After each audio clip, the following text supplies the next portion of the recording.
In the late 1980s, a tranquil coastal region in northern China, known for its serene landscapes and tightly knit communities, found itself gripped by a series of horrifying crimes. What began as a single mysterious attack soon spiraled into a string of terrifying incidents, each targeting young women and leaving behind an air of unease that shattered the region's peace. These were not ordinary crimes. They carried a chilling signature disfigurement that seemed to be deliberate and deeply personal. During this time, the community was still rooted in traditions, with a lifestyle marked by simplicity and trust among neighbors. But as word of the attacks spread, that trust gave way to fear. Women, particularly those who were young and considered beautiful, were warned not to venture out alone after dark.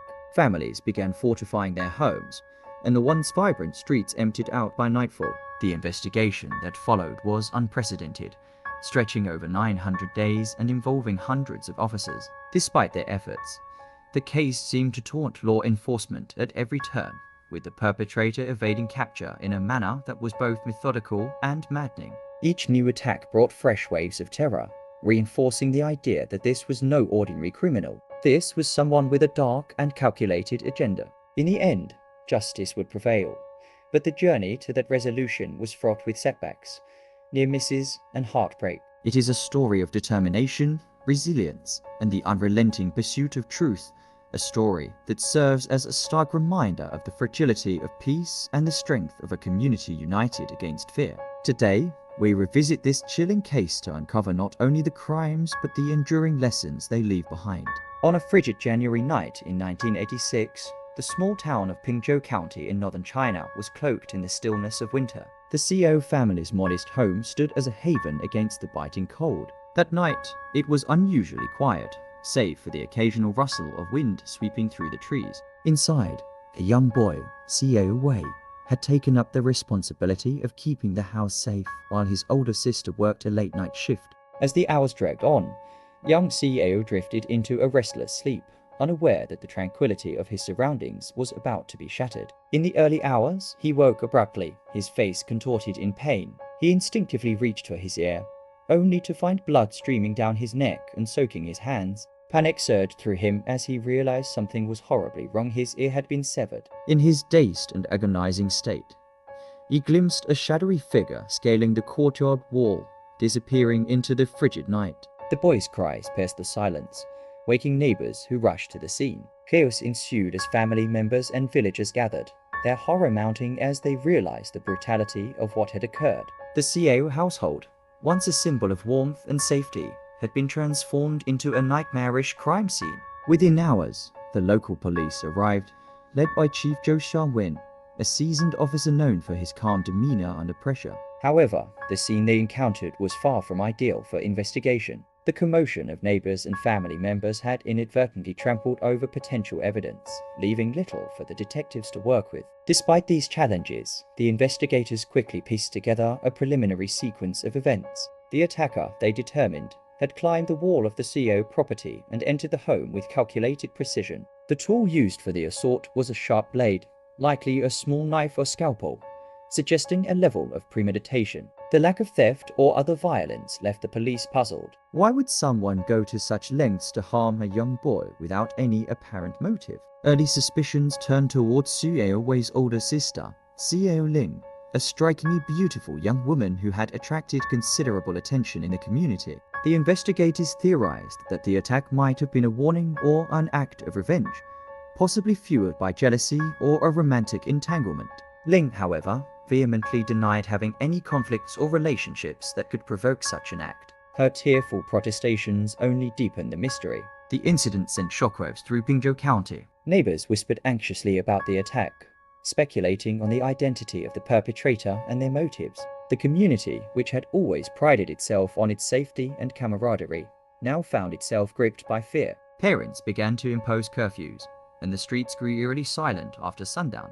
The police, despite their initial efforts, found themselves at a dead end. Weeks turned into months, and the case grew cold. The lack of tangible evidence or reliable leads left investigators frustrated and the CEO family devastated. For young CEO Wei, the physical scars of that night were accompanied by an emotional burden that would linger long after his wounds had healed. Unbeknownst to the police, this was only the beginning. The attack on the Seo family was not an isolated incident, but the opening act in a chilling saga that would haunt the region for years to come.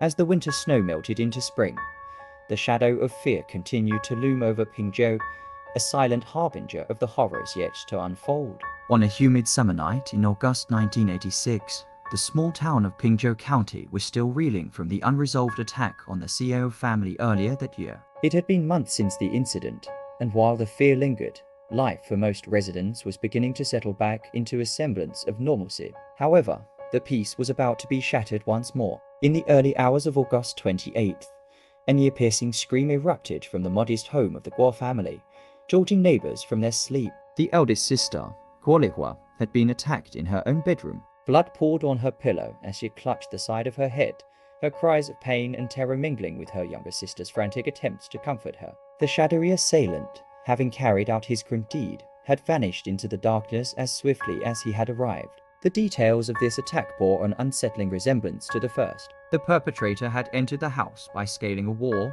using a sharp blade to inflict injury. Lihua, a beautiful and well-liked young woman, was left with severe injuries to her ear, a cruel echo of the harm inflicted on young Seo Wei months earlier. The scene was chaotic, and as with the first attack, the commotion of family members and neighbors inadvertently destroyed much of the evidence. Word of the attack spread rapidly, igniting fresh waves of fear and paranoia throughout the region. Young women became especially cautious, avoiding traveling alone and bolting their doors tightly at night. Families began organizing neighborhood watches, and the once vibrant streets of Pingzhou turned eerily quiet after dusk. The police, already under pressure from the unresolved Seo family case, intensified their efforts. Investigators once again explored the possibility of a personal grudge or familial dispute. Liwa's family had a history of minor conflicts with a few members of the community, but no evidence pointed to any direct connection between these quarrels and the vicious attack. As weeks passed with no significant leads, the investigators faced mounting frustration. This time, however, a troubling realization began to take shape. The similarities between the two cases' young female victims, injuries inflicted with precision, and the lack of any apparent motive suggested the work of a single individual. The police were now grappling with the possibility of a serial offender lurking in their midst. 7 months later, on a cold night in March 1987, the town of Pingzhou once again found itself thrust into chaos. This time, the target was Xiao Siyuai, a factory worker in her early 20s. Known for her kind nature and striking appearance, Xiao Siyuai was well liked among her peers, making the attack on her all the more shocking. That evening, Xiao Siyuai had spent time with her boyfriend before returning home. Exhausted from her long day, she quickly fell asleep, unaware of the danger that was about to unfold. In the dead of night, she awoke to a sharp, searing pain in her ear. Disoriented and terrified, she realized that her ear had been partially severed. Blood soaked her bedding as she struggled to make sense of the situation. Her screams alerted her neighbors, who rushed to her aid, but the assailant had already fled. Unlike the previous attacks, this one escalated in its brutality. Xiao Siyuai also bore deep cuts across her face, injuries that appeared to be deliberate attempts to disfigure her. The crime scene was even more chaotic than before, with overturned furniture and traces of blood scattered throughout the room.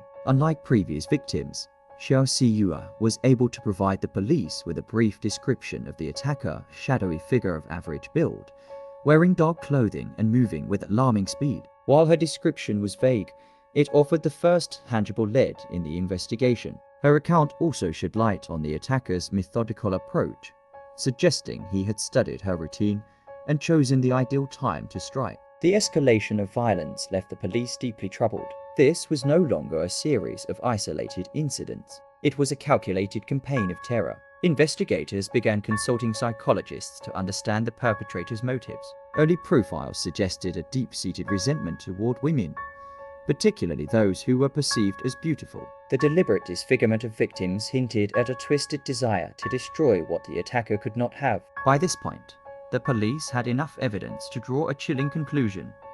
They were dealing with a serial offender. The pattern was undeniable. Each victim was a young, attractive woman. The attacks were spaced roughly 7 months apart, indicating a deliberate calling of period between crimes. The precision of the injuries and the lack of significant evidence pointed to a perpetrator who was both meticulous and highly organized. What drove this individual to such extremes? Investigators hypothesized that the attacker harbored deep psychological scars, possibly stemming from feelings of inadequacy or rejection. The act of disfigurement appeared to be an expression of control, a way to assert dominance over his victims and the community at large. As the police worked tirelessly to track down leads, the community's fear turned to anger. The realization that these attacks were not random, but part of a calculated series, only deepened the collective sense of vulnerability. Families demanded answers, and the pressure on law enforcement reached a breaking point.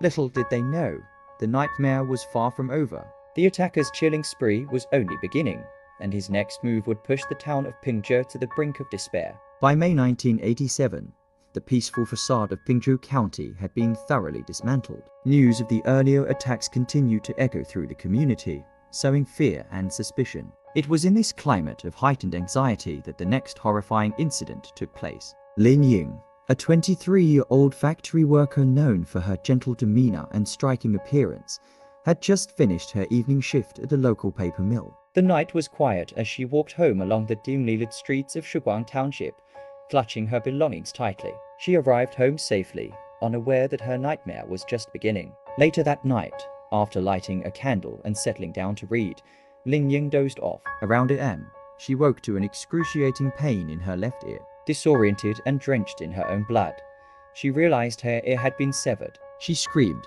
alerting her neighbors, but by the time help arrived, her assailant was gone, leaving no trace behind. Lin Ying also bore additional injuries, a deep cut above her eyebrow and slashes on her hands, suggesting that she had fought back during the attack. When the police arrived, they encountered a now familiar scene of chaos. Investigators confirmed the method matched the previous cases: a silent entry, targeted disfigurement, and a hasty escape. The absence of any theft or other apparent motive perplexed the authorities further. However, unlike earlier incidents, Lin Ying's attacker had left a faint trail, a few bloody footprints leading out into the street. These clues, while small, provided investigators with a glimmer of hope in their otherwise frustrating pursuit. As investigators delved deeper into Lin Ying's case, they began revisiting unsolved reports of similar attacks in neighboring areas. Two cases from late 1986 in Huimin County drew their attention.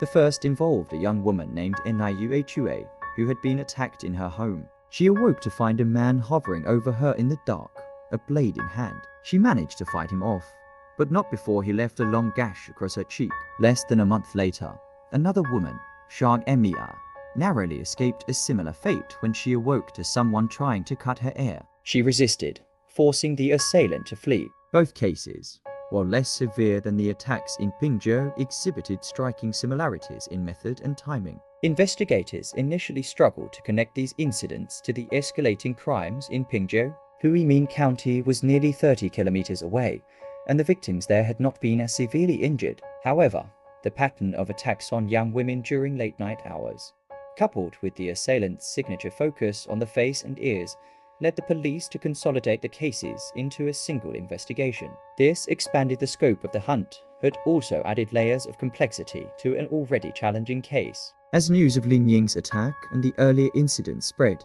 fear and paranoia gripped the region. The once bustling streets of Pingzhou and neighboring towns fell silent after sunset. Families fortified their homes, reinforcing doors and windows in a desperate bid for safety. Young women, particularly those who matched the victim profile attractive and in their 20s, avoided going out alone. Curfews were implemented, and neighborhoods formed watch groups, patrolling their streets in the hopes of deterring the attacker. This pervasive fear extended beyond individual households. The psychological toll on the community was immense, with every shadow cast at night becoming a potential threat. Businesses that relied on evening trade suffered, as people avoided being out after dark.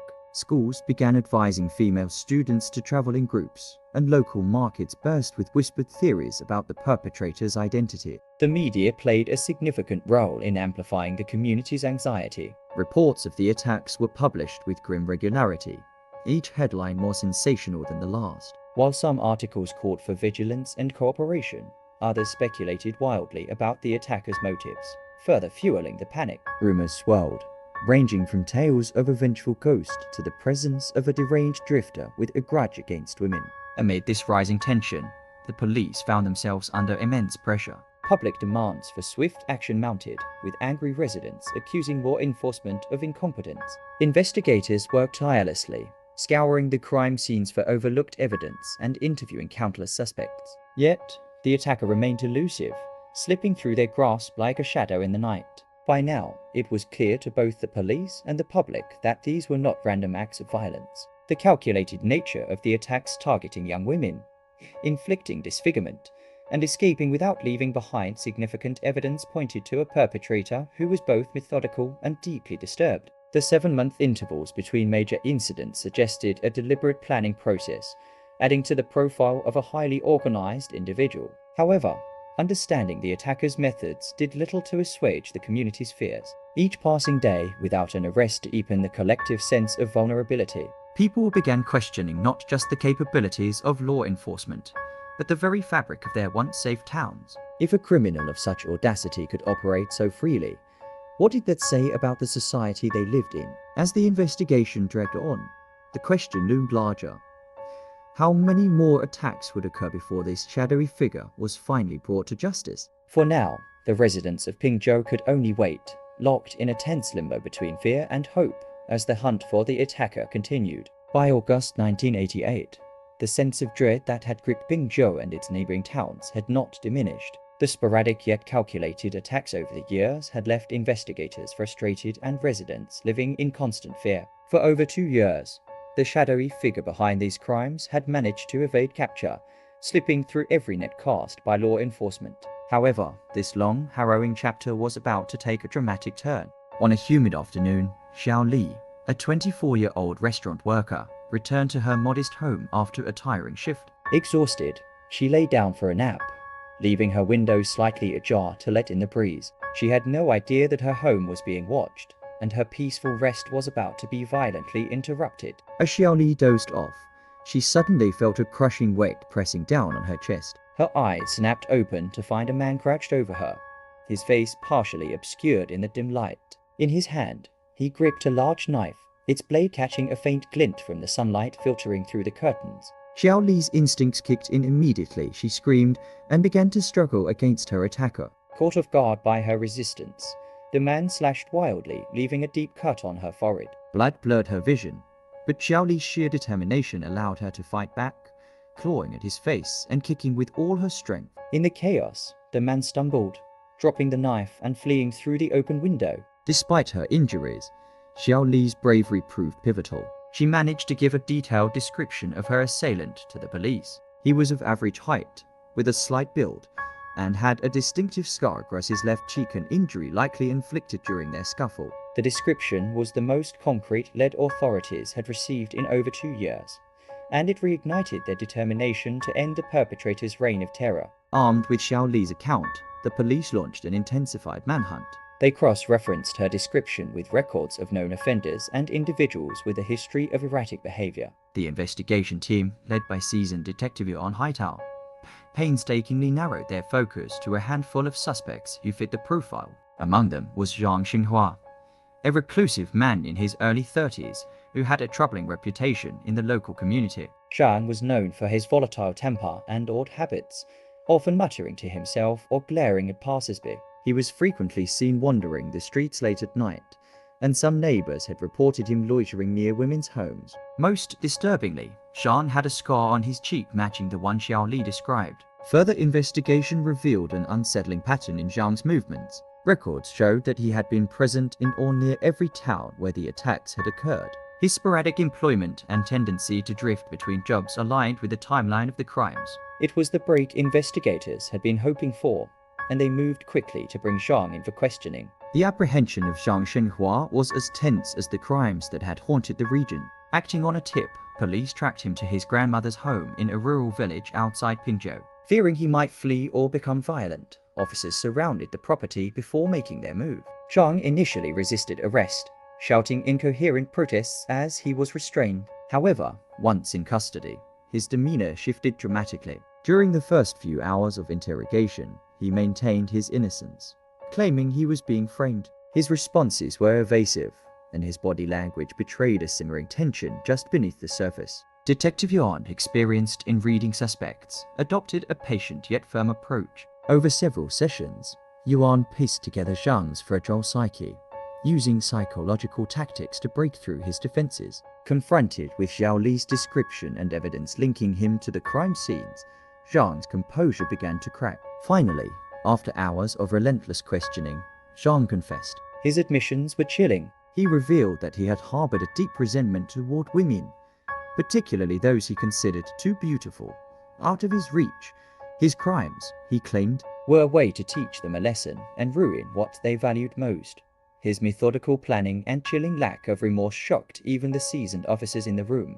Zhang admitted to all the attacks and provided details that only the perpetrator could know. He described how he had selected his victims, studied their routines, and struck when they were most vulnerable. He even confessed to taking gruesome trophies from some of his crimes, further cementing his twisted motivations. As the investigation delved deeper into Zhang Xinghua's background, a disturbing portrait of the man behind the crimes began to emerge. Zhang had lived much of his life on the margins of society, struggling with feelings of inadequacy and alienation. Described by those who knew him as a quiet and withdrawn individual, he was often the target of ridicule during his childhood due to his unkempt appearance and lack of social skills. These early experiences seemed to have planted the seeds of resentment that would later manifest in his horrific crimes. Zhang's resentment was particularly directed toward women, especially those he perceived as beautiful or confident. In his confessions, Zhang described feeling invisible to such women, a sentiment that evolved into a deep-seated bitterness. Over time, this bitterness twisted into a warped belief that their beauty gave them power over others, including himself. He rationalized his actions as a form of punishment, a way to strip his victims of the qualities he envied and despised. Psychologists brought in to analyze Zhang's case suggested that his actions stemmed from a combination of psychological disorders, including severe inferiority complex and distorted views of relationships. His need to disfigure his victims, particularly targeting their faces and ears, was seen as symbolic a way to destroy the attributes that he believed gave them their social standing and, by extension, their perceived dominance over him. Zhang's planning and execution of his attacks further revealed his obsessive nature. His meticulous approach studying his victims' routines, choosing isolated moments to strike, and leaving little evidence behind highlighted his methodical mindset.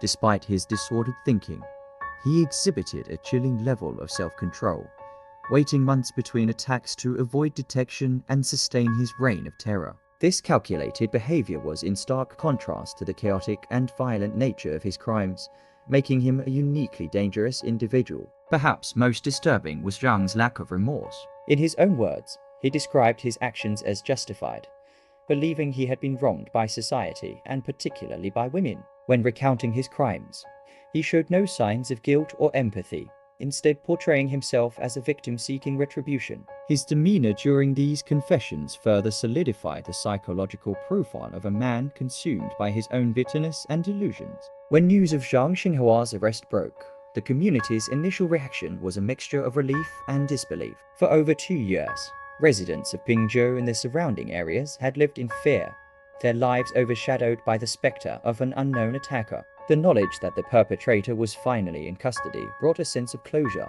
but the revelations about Zhang's motives and actions left many grappling with a complex range of emotions. The fact that Zhang had lived among them undetected for so long was particularly unsettling. Neighbors who had once dismissed his odd behavior as harmless eccentricity were now forced to confront the possibility that they had unwittingly coexisted with a dangerous predator. Some expressed anger at the failures of law enforcement to identify him earlier, while others turned their focus inward, questioning how someone from their own community could commit such heinous acts. Beyond the immediate shock, Zhang's case also prompted broader discussions about societal issues that may have contributed to his psychological instability. Many began to reflect on how isolation, poverty, and lack of support systems could create an environment where resentment and anger fester unchecked. Zhang's experiences as an outcast resonated as a warning about the dangers of neglecting mental health and social welfare in smaller, tightly knit communities. At the same time, there was widespread condemnation of Zhang's attempts to justify his actions.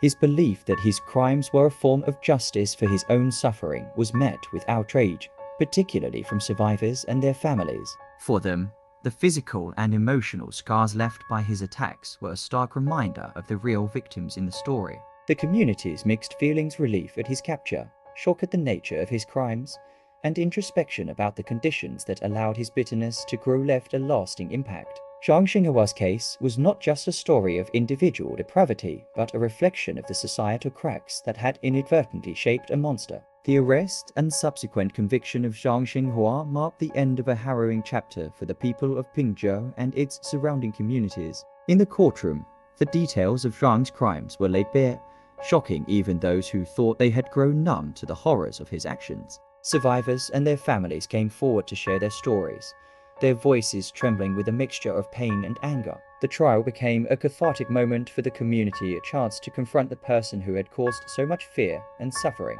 Zhang was convicted on multiple charges, including intentional harm and grievous bodily assault.